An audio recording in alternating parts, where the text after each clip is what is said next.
салому дуруди бепоён ба ҳамаи шумо бародарону хоҳарон ва ҳама мардуме ки айни ҳол садои шоҳрух ба гӯшашон мерасад.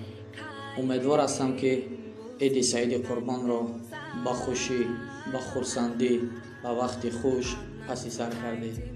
имрӯз хостам қиссаи модару писари дар деҳа зиндагӣ мекардагиро пешкаши шумо гардонам. модар ва писар дар деҳа зиндагонӣ мекунанд.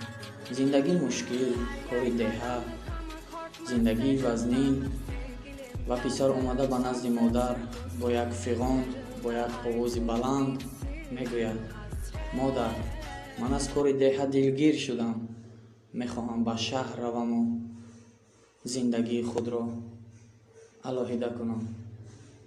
модар мегӯяд: писарам, ту дар шаҳр касе надорӣ,